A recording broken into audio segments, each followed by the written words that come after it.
Hello and welcome to the Peace of Wellness podcast. My name is Kirsten Larsen. I am the host.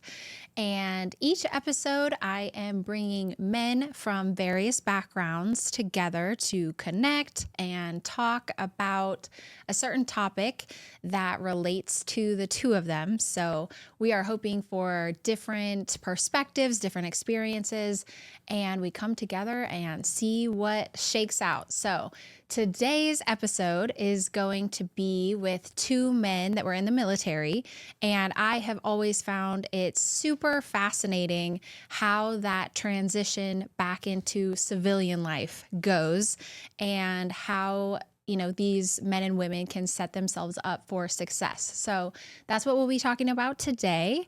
And I have Cameron Crawford here with me and David Dodge. And I'm going to start with Cameron. So first thing I like to do every podcast is ask, what is your superpower? What makes you special and unique?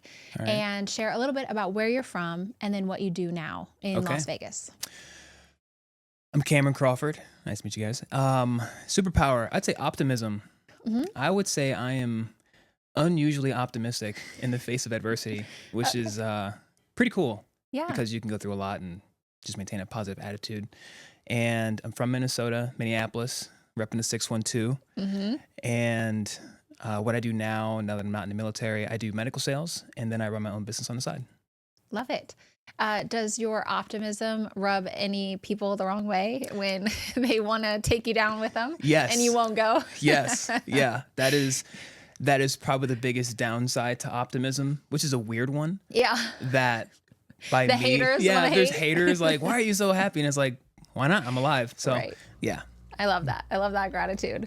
Okay. And Dave.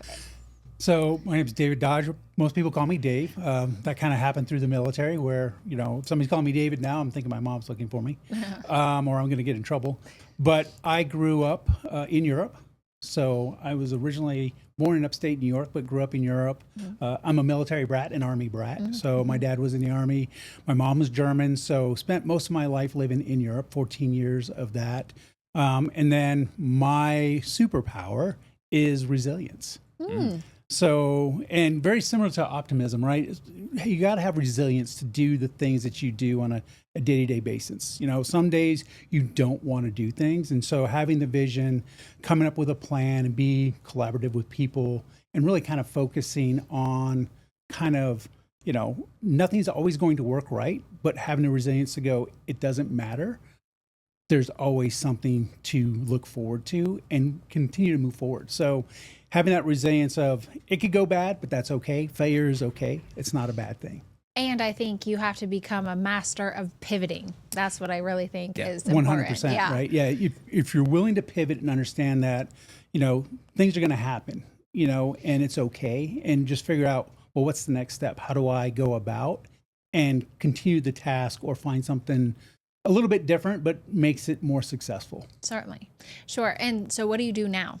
So now I just started my own business, Affinity Learning. So we provide learning solutions for companies building out online training or different variations of project management. As a project manager, I'm a certified project manager and things like that. So our goal is to provide those companies with solutions on online content or how do they build out their training overall program and strategic planning for them. Gotcha. Lovely.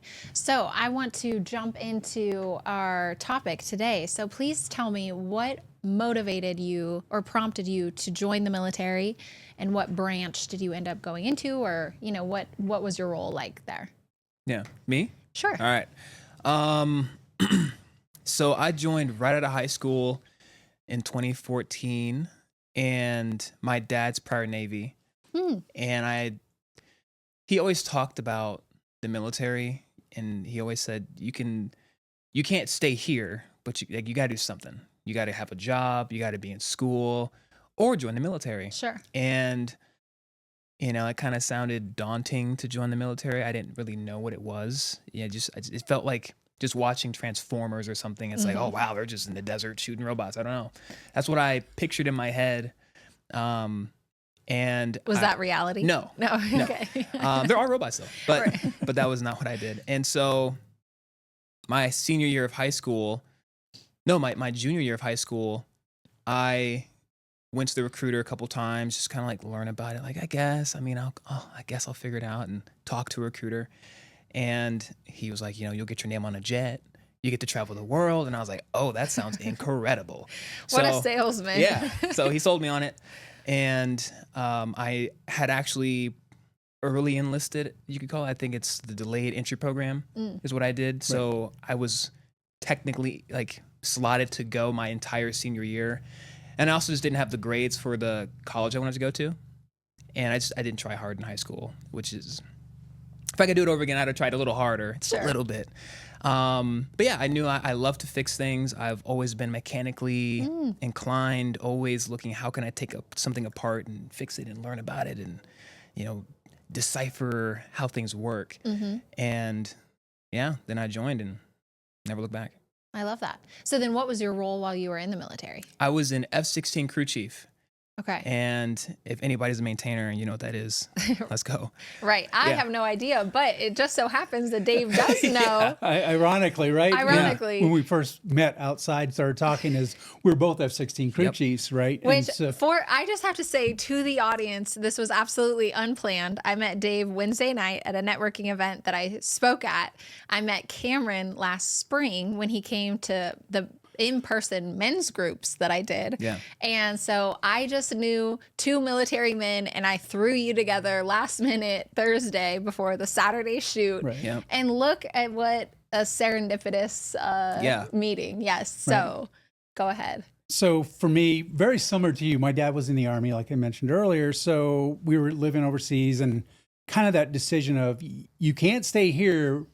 We love you, but you need to kind of go, and figure out what you're going to do with your life. And I was also the kid, like, I could get through school, I can enjoy my life, but I didn't really try that hard. So I was like, well, I didn't want to join the Army, and I didn't want to join the Navy because I don't swim very well, which is ironic considering my extracurricular activity of doing triathlons, right? Which I don't like open water swimming, but it's talking about resilience, right? Sure. When I talk about superpower, is the resilience of overcoming those challenges.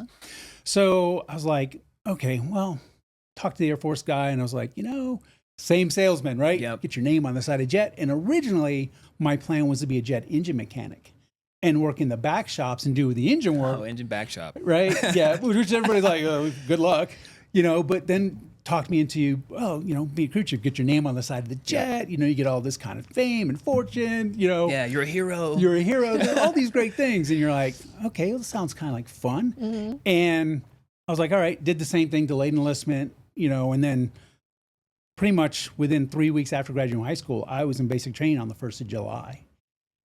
So I got to spend the 4th of July in basic training, and then it's preparing to be a hero. Yeah, exactly, right? Yeah. And then everything kind of happened from there, and I actually spent 20 years, right? I did a full 20 years and retired. Gotcha. But so it was, it's that whole process of, when my parents were like, we love you, but you need to go and figure out what you want to do. And knowing that, similar, not having the great grades, had the dream of going to UNC. I was like, oh, I'll go to University of North Carolina. Yeah. Lived in North Carolina for a couple of years because my dad was stationed there. And I was like, oh, that'd be a great college to go to. Michael Jordan played there at the time. So I was like, big Michael Jordan fan and all this stuff. So I was like, oh, the great. Dream. The dream, right?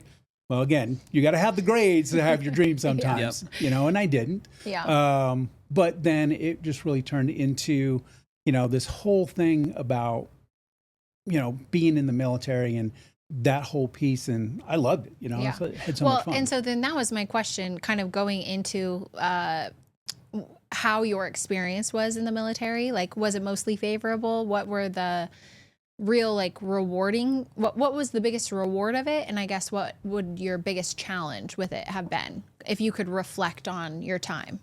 But overall, you loved it. Overall, I loved it. I mean, I think for me, what was really fun was every day was something new. When you talk about resilience, I think Cameron can speak to this too, right? Which in the world of maintenance is not every day is the same, right? Jets are jets. They're going to do what they want to do when they want to do it, right? and the process of things. So for me, I think my most rewarding part of my career was I was able to spend 3 years with the Air Force Thunderbirds, right? To apply, get selected, go through the program, and then be a part of that team was a very big reward, right? To travel around the world, showcase Air Force's power with the mission that they have of showing, the capabilities of the Air Force. And I thought that was such a great way to really be a part of a large team. Not that the other parts of the different military units I was in wasn't, but it's just that was a very rewarding component.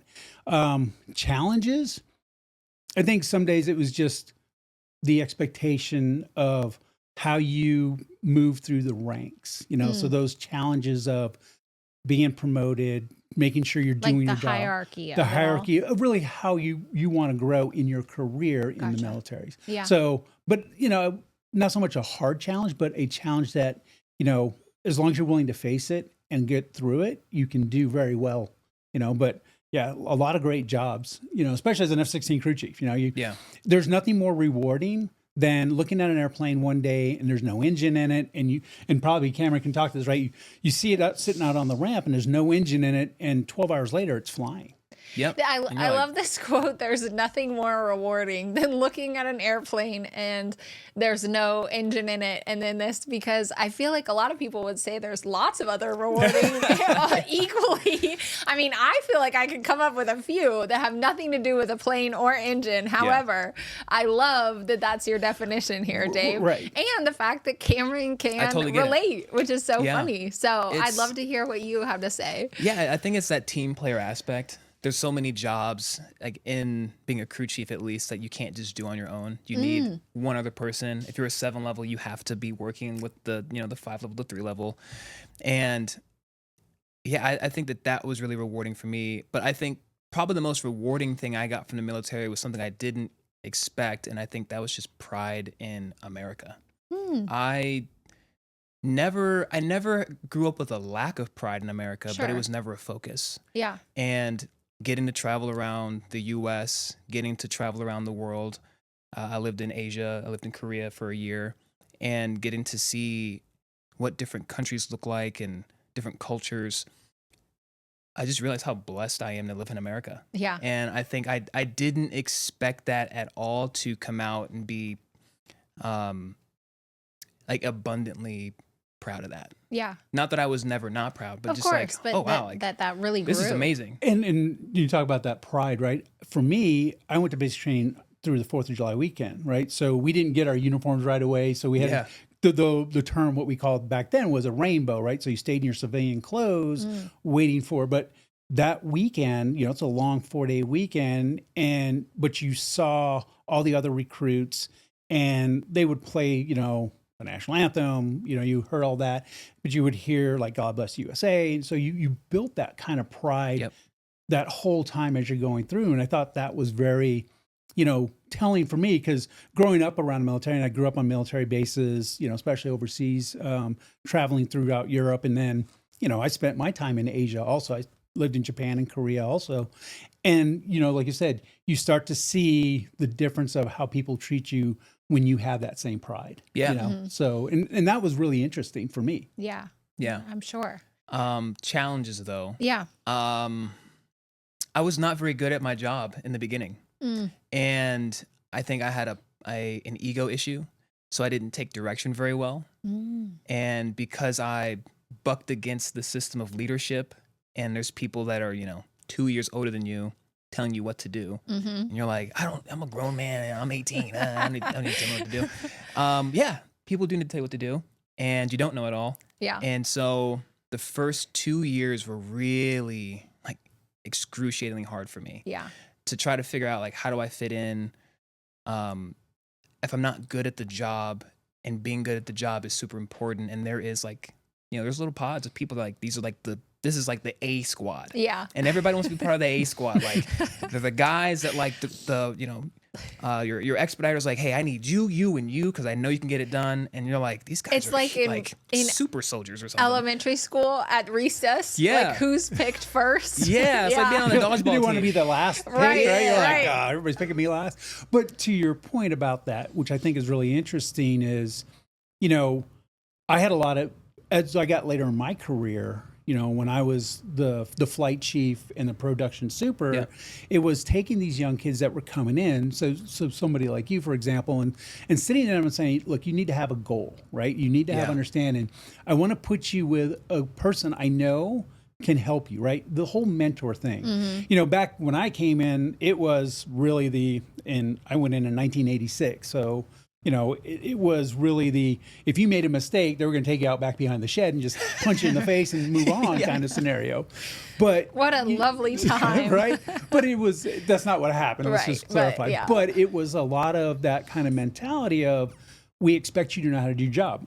I Yeah. walked in and I was very mechanically inclined. I did understand things. I did have, you know, the part of, I love to take things apart and put them back together.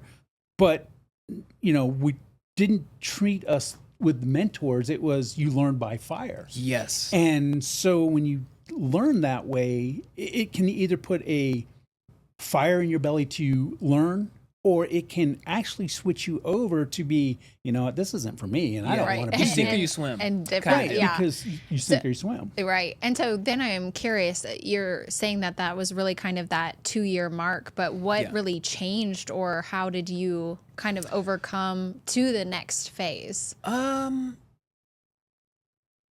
I think I had this moment of like, it was really tough, and, you know, thought about life not for me, and, you know, had those thoughts for maybe a day or two, and then I realized, like, I don't know, it's just life is too short to be so pent up about this. It's a job. Learn your job.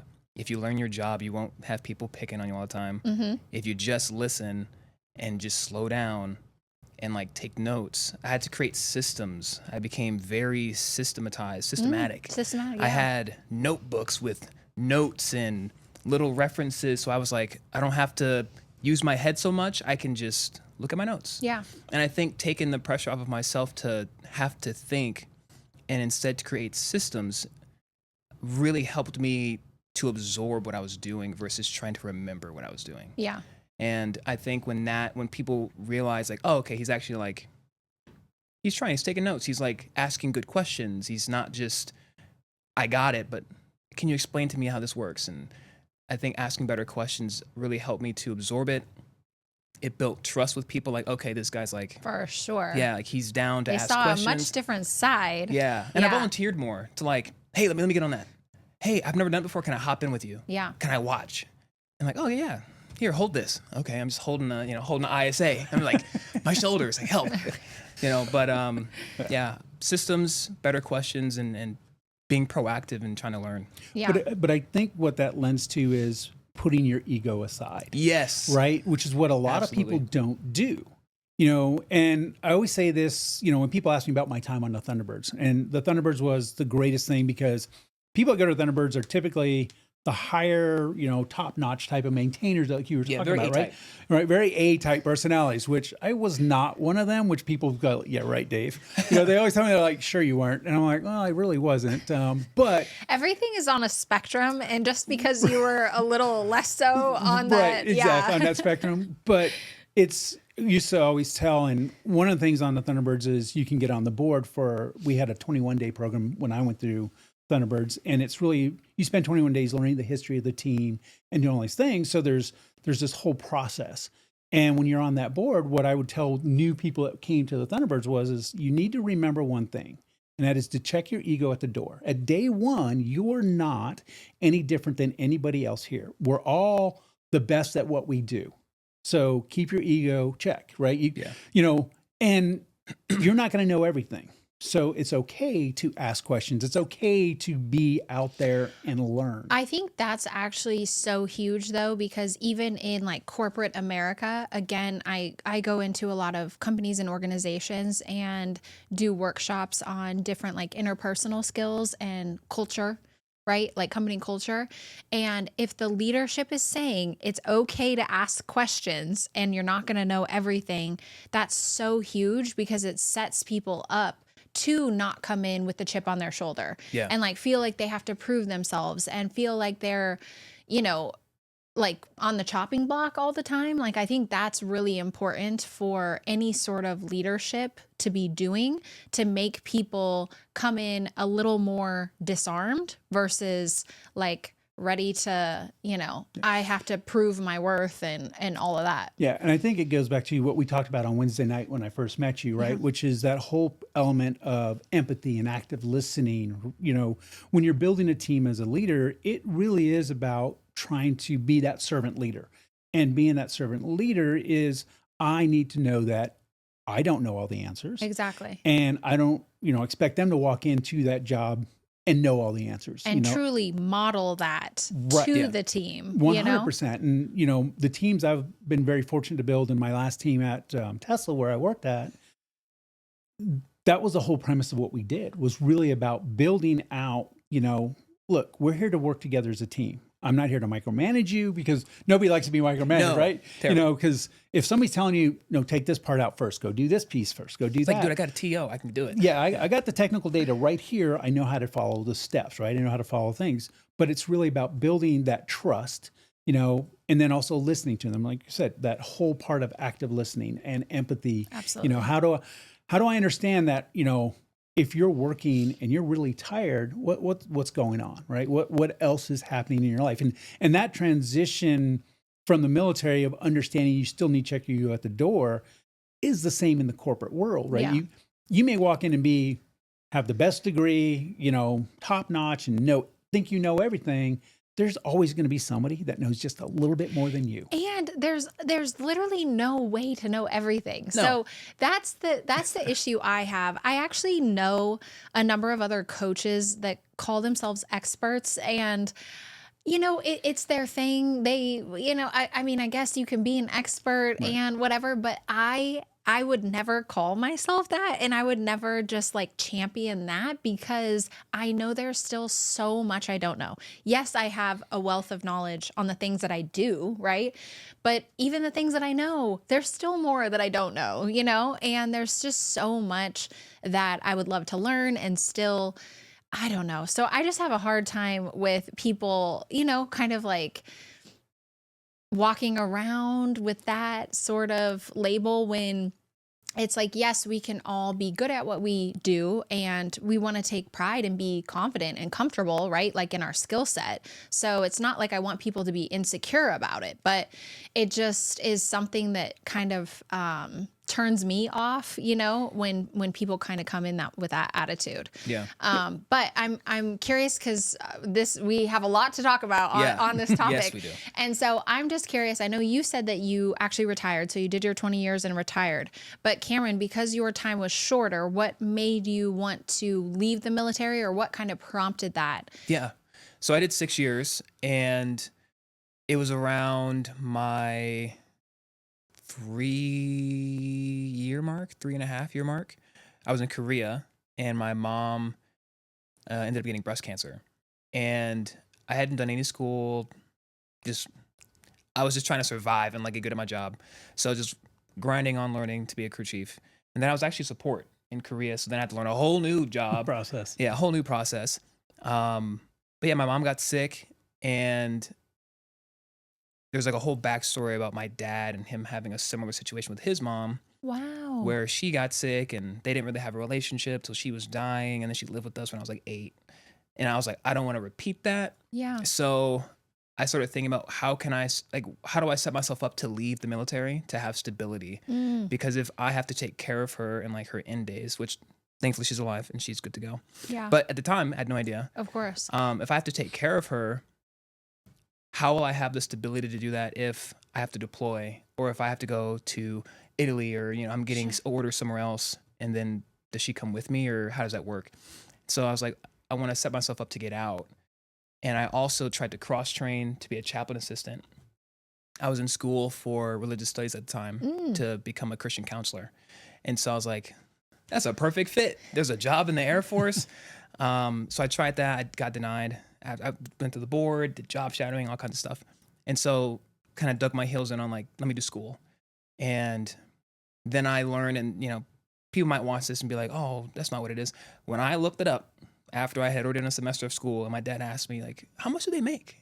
I didn't know. I looked it up, with a master's degree in 2018 when I looked it up. With a master's, on average, they made $40,000 a year. And if I'm looking at having, money to take care of expenses for my mom and myself and get married and have kids, and I just lived in Korea, so I want to travel, and that ain't gonna happen. Yeah, it's not gonna work. Like, I know. How do you have the time and the money to do both? And so that kind of prompted me to start thinking about, well, I know I don't want to stay in and be a crew chief. And I know I don't want to do this degree because it doesn't line up with like the end goal I need. Sure. I need to start pursuing opportunities and relationships to set me up to do that. And so that's kind of what prompted me. It's like a storm of things. My mom got sick. I knew I didn't want to do this forever. Got denied from the cross train, and then the degree didn't make sense. And I was like, so I guess I'll get out and figure it out. Yeah. So, yeah. Yeah. What a, I mean, yeah, turn of events. But I feel like that often happens. And it's funny because similarly, when I was younger, I wanted to be a social worker and take care of kids, like foster kids, right? My mom told me that she didn't think I could emotionally handle it, which is honestly very relevant because I get really attached and I adore kids. So I respect that. But then, I looked at becoming like a therapist, and like a child psychologist still goes to like 10, 12 years of school, right? And they're going to make way less than a physician. Yeah. And so my dad's like, if you're going to go to 12 years of school, you might as well be a doctor and, make like that kind of money. And I was like, geez. And that's what's so sad about doing counseling and social work and teaching and all these things. Like, it takes so much school, you're in debt, and then you can barely cover your bills at the end of it too. Yeah. So I can really relate to that. And I think it's unfortunate because there are so many people I think that would be doing those things if they were better paid to actually take care of people, Because I think the people that do that do it because they have a love for it. Yes, and they don't we have a heart. Right? They don't think about the pay initially, but right. When you talk about what do I got to do if I've got to take care of my parent, right? Or parents. Or anyone. Or, a significant kids, other. Right? Yeah. Kids. Other kids, right? Whatever. Good. So you have to sit there and go, okay, well, that's this really does not align. This isn't going to work for me. Yeah. So that becomes the challenge. And so you have to take that step back and go, what is the right path? Yeah. And some people find that path really early, and some people find it late, and that's okay. A lot of the young airmen that I got, like I said, in my later years in my career, I would sit them down going, look, I get it. You're brand new to the Air Force, and everything is new. And it's amazing. It's amazing, right? You're going to shiny jet out there, right? That you're like, you get your name on, all of a sudden you're like, well, hey, I'm kind of responsible for this and all that. But I sit them down and say, look, what's your plan when you get out?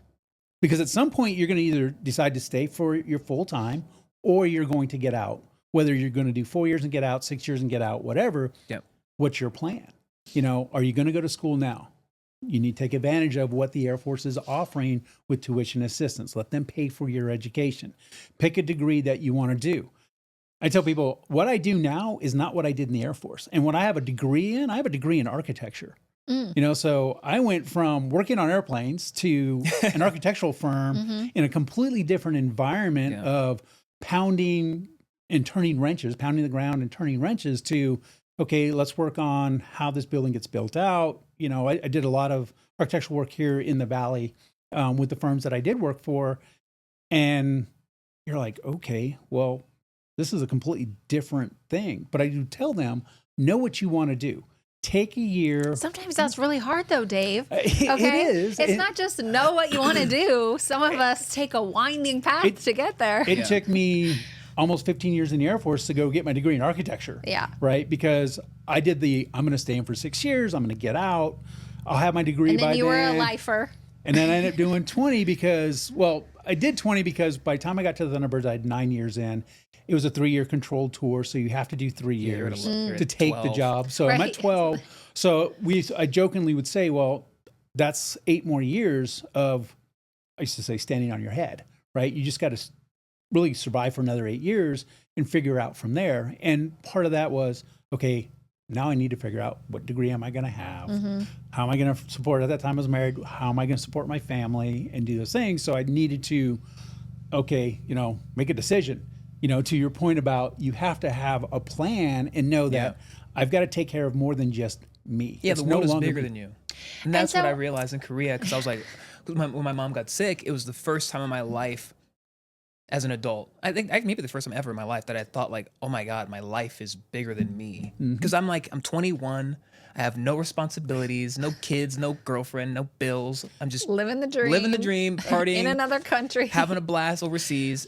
And then boom, there's life. And it's like, oh, how I prepare myself can directly affect the quality of life for her or anyone else in my life. Or even you. Or even me. Well, Like, right. it was like I grew up in like 2 seconds. I was like, oh my God. Because we forget that, that support to the others is also support to ourselves. Exactly. Where if we don't think about how we're going to end up, we can do all the things we need to for the people that we need to support, whether it's the spouse or children, our parents, but what are we doing for ourselves? How are we making sure we take care of us? Well, and so I feel like both of you, clearly had a plan and put some things into place. Do you feel like there were people around you that were not doing that at all and were just, because I feel like that had to have been happening, I knew right? a lot of people. Yes. And ironically, there was a guy that worked for me, here at Nellis Air Force Base here in Las Vegas. And I was like, man, why do I know you? He kind of came back in and I was like, why do I know you? He goes, well, I came back in. I got out for 4 years and he came back in because you realize he didn't have a plan when he got out. So he just was flailing, probably he was fortunate because he was still young when he got out. Yeah. I think he did 4 years. So he's like 23, 24 and was able to come back. He was out for about 3 years and he came back in because he said, it wasn't so good. It was rough out there. Yeah, it's scary. It's scary. And that's out actually there. what he said. He goes, it was scary out there. He goes, I didn't have a degree. I didn't have a plan. Wow. I didn't know how to, really sell myself, have a resume, have all. Yeah, could I go work for an airlines because I was a crew chief? Yeah. Sure. But is that what you want to do? When I retired, that was not what I wanted to do, right? I was like, I know what it's like. Yeah. Oh, yeah. I loved working on airplanes. Don't get me wrong. But knowing as you get older, and I retired at 38 because I came in at 18. Yeah.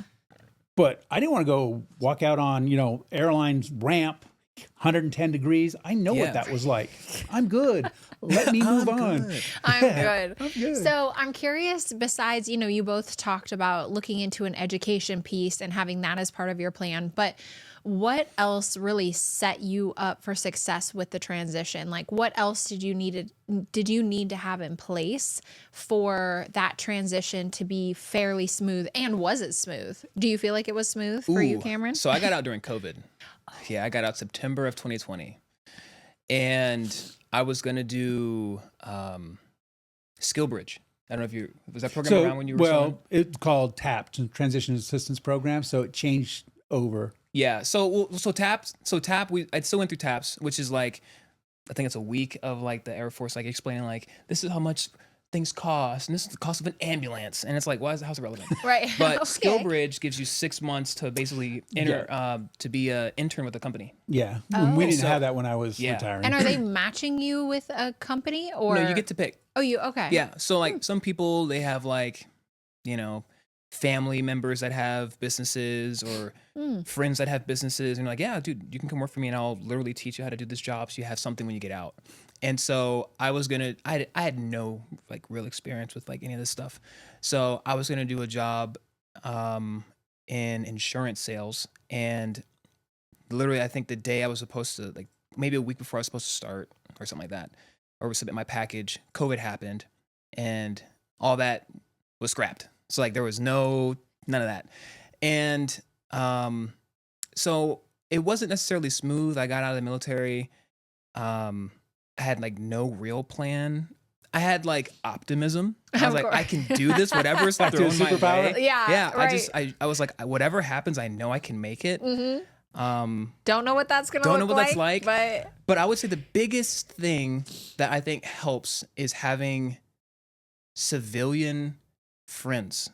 I think that is probably one of the largest things that helped me feel comfortable being a civilian was having other civilians that were like, oh yeah, dude, it's not that bad. And looking at them and being like, if they could do Yeah, it, they can do surely it. I can got do this. it. Yeah. And so Very optimistic You're here. right. And so, yeah, like, I think the big boogeyman of being in the military, for me at least, or in my circle and the time I was in, was being a civilian is way harder.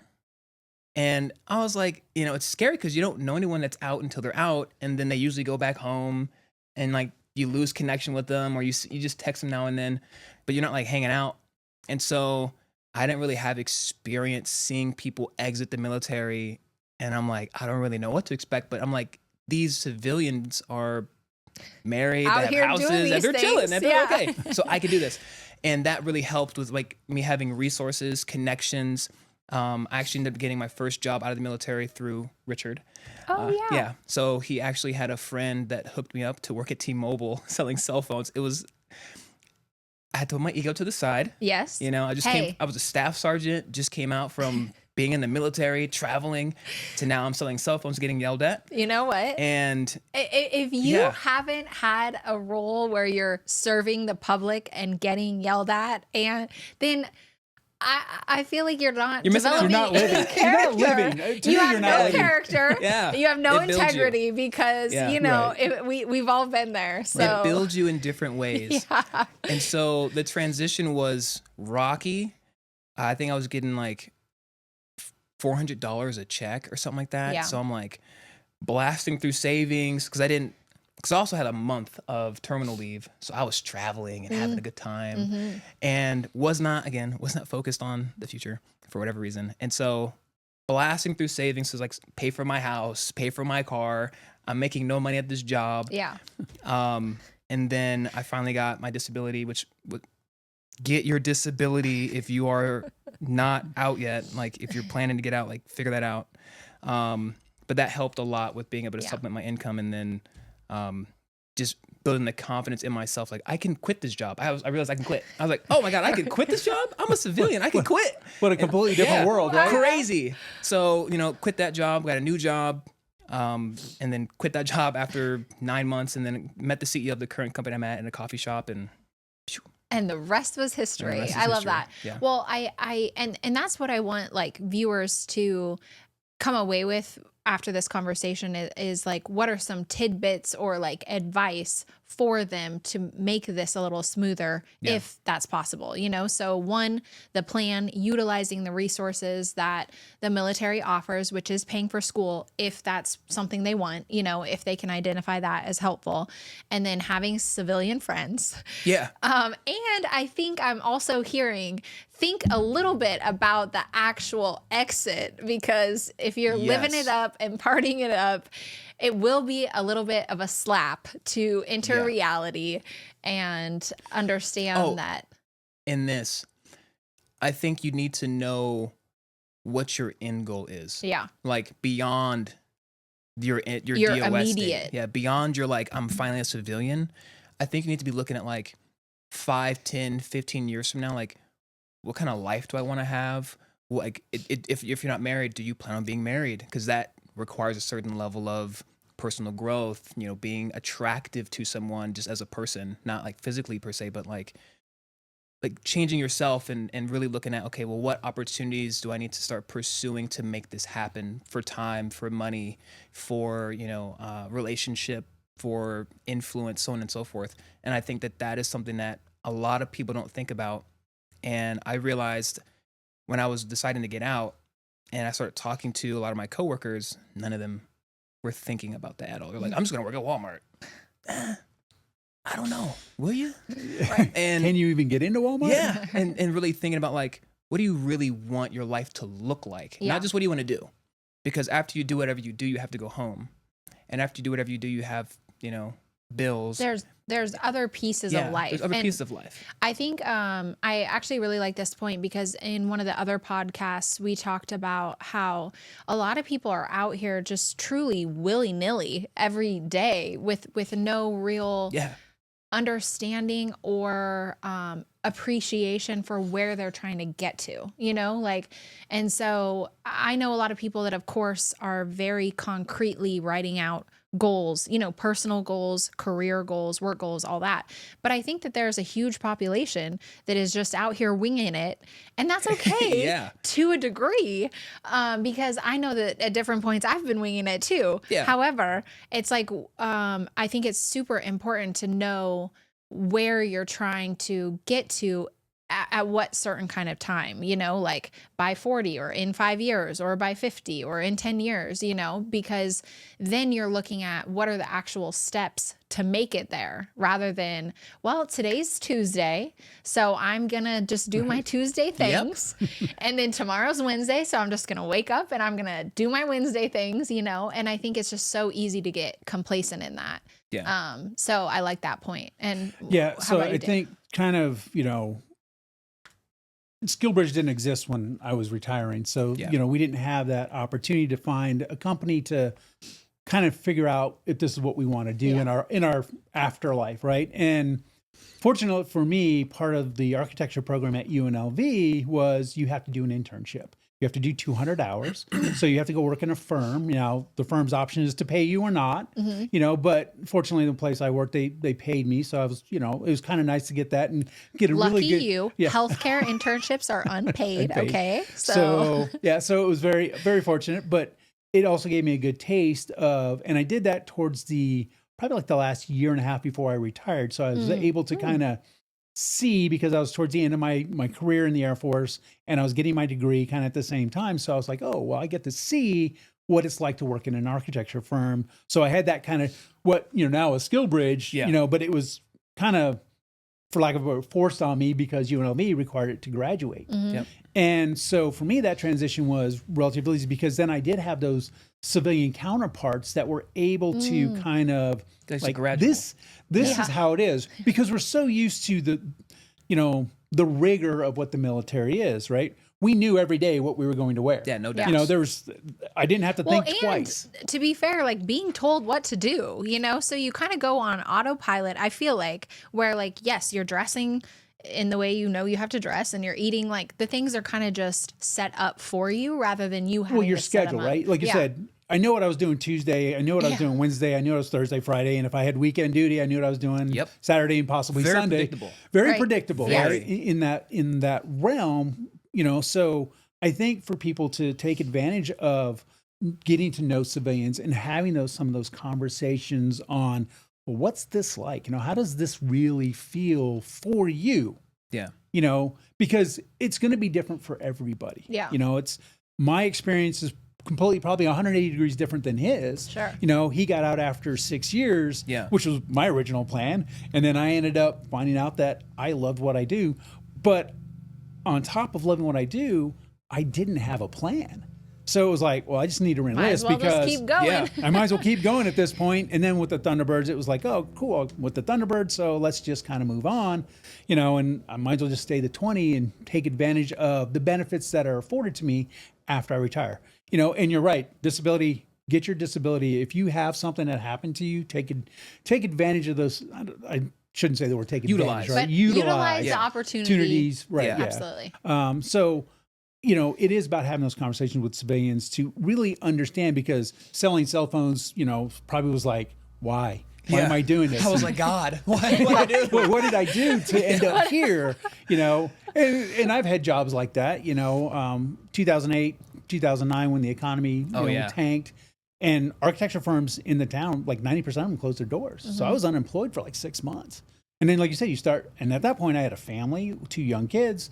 You're burning through money. Yeah. And you're like, oh my God, what am I going to do? Yeah. And so a lot of people fall back, and I didn't know if you thought about this, do I go work for a government contractor?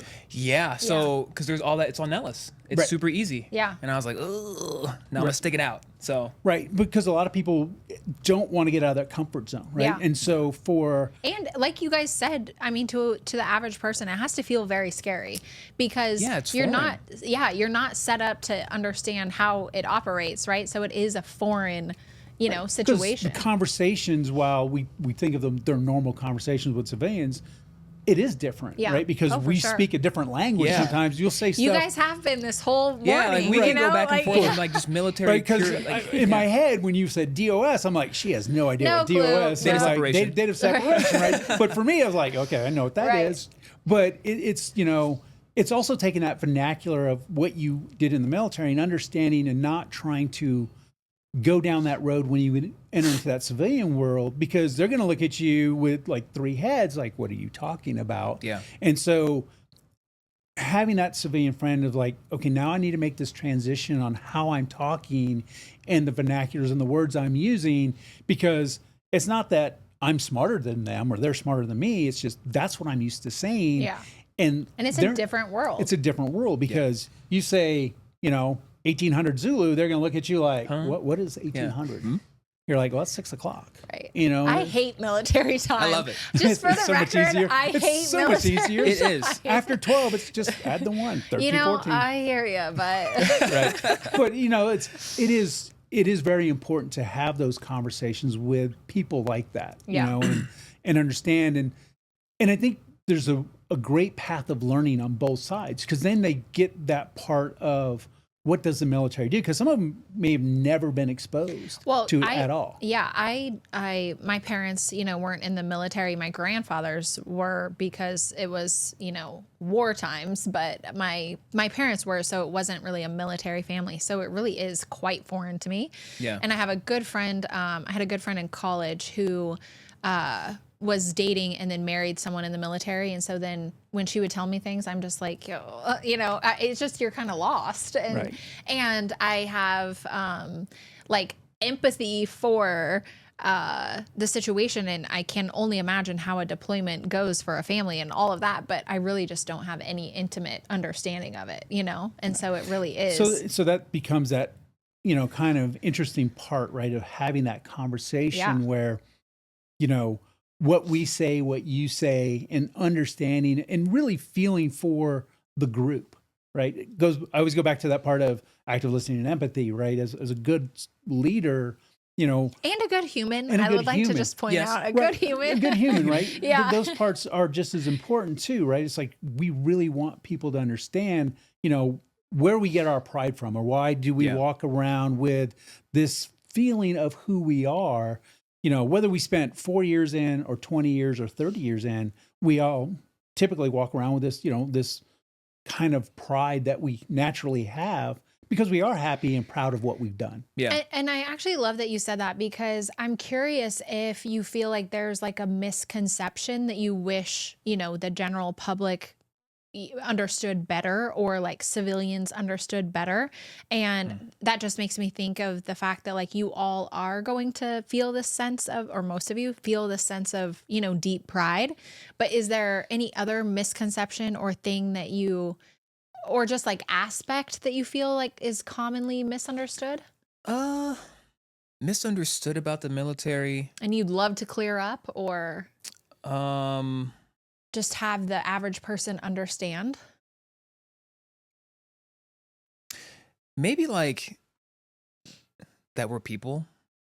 At the end of the day, every serviceman and servicewoman is a person. And those people have real feelings, they have fears, they have insecurities, and they put them aside to protect your right to moan and groan, or to be proud, or to say whatever you want on social media. They put all that on the line for you. And I think that that's just something that's forgotten. Maybe not a misconception, but I think it's just forgotten. Like, Yeah, or overlooked. or overlooked. I think it's just Yeah. overlooked that the kids you went to high school with could be someone that gave their life for you to drive your car in America. Yeah. It could be your son's best friend is the one that went to Afghanistan and served this country, or went to Iraq and served this country. You know, you never know. And I think just remembering that we're people and we have human experiences, and we put them aside to protect people. Yeah, and just having a respect for that. Yeah. And I think that's what's lost, right? I think sometimes people tend to forget that, you know, we woke up every day and put our uniform on because we wanted to. Yeah. Right. It's not because somebody told us to, we signed our name on a dotted line because we wanted to do what we felt was important to us, right? I think at the very beginning, like we talked about, like, our parents said, Yeah, it's "Yeah, cool. we love you." You were sold the dream at first, Right, at okay? first. Well, it was like, our parents loved us, but you can't stay here. And then somebody sold us a great, like, get your name on the side of an airplane. Yeah. It's going to be great. You're Yeah. like, oh, but there's those things that I think what people understand is, as we're humans, and I don't know if you were able to, or unfortunately experienced losing an aircraft, in your time. It wasn't in my AMU, but at Shaw we lost one, yeah. Right. But not a pilot. He passed away in Afghanistan. I wasn't there for that, but we lost a plane. The pilot was okay in South Carolina. Oh, wow. So in my 20 years, I lost 3 airplanes, right? And one of them, the pilot passed away, unfortunately, right? And so, what I think people don't realize is that we carry some of those burdens with us, right? We carry those thoughts of, that was a man who had a family and young kids who, once the investigation was done, you realize that he made a very unfortunate mistake flying the airplane. But, I think people don't understand that we carry that with us sometimes, right? Yeah. It's like, that happened when I was at Luke Air Force Base in 1992. So you think about, and I still think about that today. Yeah. And I'm really good friends with one of my commanders that I was his crew chief from New Mexico. And, knowing who he is and the person that he is, it's like, wow, this, you build that camaraderie. Yeah. So I think what people don't realize is, well, the military creates this camaraderie. And I think a lot of corporations are trying to build some of that. Or emulate that. Yeah. Or emulate some of that in some ways, because I think you see leaders that were in the military move into those positions in these companies. And I think that's very helpful. It's just that people need to remember that we've gone through things that most people wouldn't, right? Sure. I didn't go to Afghanistan. I was out when most of that stuff was happening. But, I know people who have, and you talk to them and you understand, you're like, yeah, I can't even imagine walking a day in your shoes. Yeah. And the thoughts of what you have. Yeah. It's really interesting. And I have, I can't say that I understand the depth of it by any means, but working a 12-hour shift in inpatient psychiatry with people who are really, really ill and are at the lowest of their low, and they've either attempted suicide or are just so sick they're unable to care for themselves. Yeah. Working with the nurses there, like, we will always say we are bonded for life through these experiences because we're on a locked psychiatric unit with people that are just like in the most heartbreaking, devastating situation, and you're living it day in and day out. And it's not this 24-hour thing. And it is very different than any sort of military experience. But I think just the ability to like see humanity at its, lowest and like most threadbare situation is really something that the average person has really little to no experience with. Right. And I'm sorry, we're going to have to speed this up and be done here, I think, pretty quickly. But I'm just curious, before we hit our last question, would you, to a freshly 18-year-old man or woman, would you recommend that they join the military if they're interested in it? Would you, what would be your advice to that 18 or 20 or 22-year-old like young person that isn't sure what he or she wants to do? What would you say? I would say yes, right? And I say that because it's about what I think you mentioned a moment ago, right? That bond, right? You guys have this bond. And I think when I first met Cameron, within 5 minutes, I was like, we have a bond. Yeah. Right? Like we will be exchanging information. Right. I 100%. Right. That's what I love about these podcasts. Right. So I would say yes, right? Because, if you don't know what you want to do in life, there's nothing wrong with the military in the sense of it affords you an opportunity to get educational benefits. It affords you the opportunity to learn a skill or a trade, right? That you don't have to be a crew chief, right? Because that's not for everybody. It's not. But there's IT jobs, there's civil engineering jobs, there's finance jobs, there's medical. HR, there's medical, right? There's all these different fields that you can go into. So maybe that 4 years is your transition to learn who you want to be. Yeah. So I would say yes. Without incurring a ton of debt, 100%. like going straight to college does, for a lot of people. Like, that's a great point. Yeah. So and I think so for me, I would say, now both of my kids didn't go, but that's a different story and probably another podcast. Yeah. But it's really about, that chance to kind of grow you personally. I think Cameron mentioned that earlier, right? It's like, it was a chance for him to grow and really live with, hey, I can go do what I want when I want, and I have this money, and they're paying me, and I'm having fun, right? At least I was. I had a blast. Yeah. I would say yes. I think the Air Force for me, and obviously there's other branches.